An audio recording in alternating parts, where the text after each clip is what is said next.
একে একে 4 জন ফিল্ডার দাঁড় করানো হয়েছিল রান আটকানোর জন্য। সেখান থেকে টাইগার কাপ্তান নাজমুল হোসেন শান্তর গেম সেন্স দেখে অবাক হলেন অস্ট্রেলিয়ান আম্পায়ার রথ চাকার। তাকে ডেকে নিয়ে বললেন কিভাবে এতগুলো ফিল্ডারের মাঝখান দিয়ে সিঙ্গেল নিলেন, সাথে বাহবা দিলেন তার বুদ্ধি দেখে।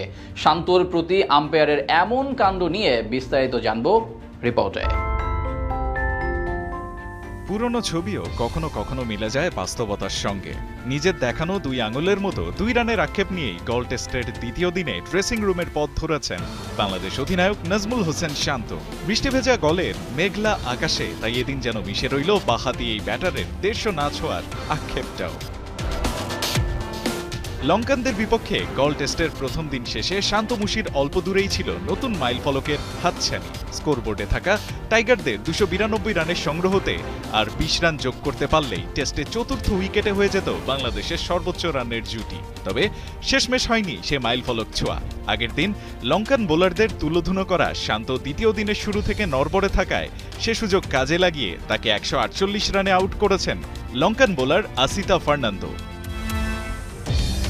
তবুও এই ইনিংসে ভর করে আরেক রেকর্ডে ঢুকে গেছেন বাঁহাতি এই ব্যাটার। টেস্ট জার্সিতে বাংলাদেশের ক্যাপ্টেনদের মধ্যে তার খেলা এই 148 রানের ইনিংস এখন তৃতীয় সর্বোচ্চ।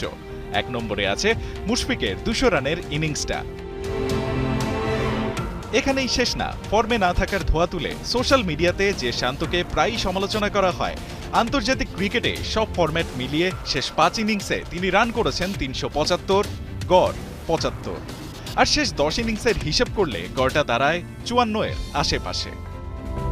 সাদা জার্সির বাংলাদেশ অধিনায়কের বিপক্ষে তাই ফর্মহীনতার যে অভিযোগ প্রায় তোলা হয়, দিন শেষে যে তা ভিত্তিহীন, পরিসংখ্যানের পাতা অন্তত বলছে এমনটাই।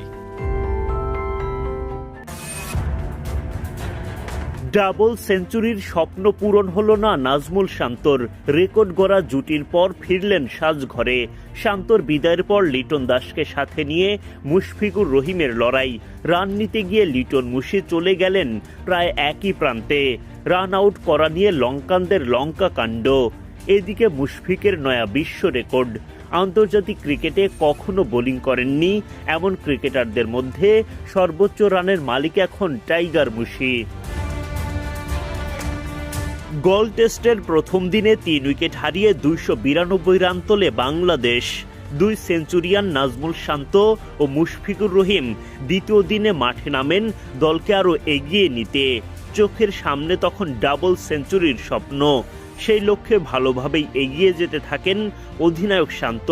কিন্তু ব্যক্তিগত 150 রানের মাইল ফলক স্পর্শ করার মাত্র 2 রান আগেই কপাল পড়ে তার। আসিতা ফার্নান্দোর বলে ক্যাচ তুলে দেন অ্যাঞ্জেলো ম্যাথিউসের দিকে।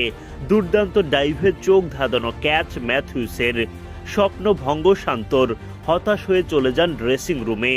279 বল মোকাবিলা করে 15টি 4 ও 1টি ছক্কার সাহায্যে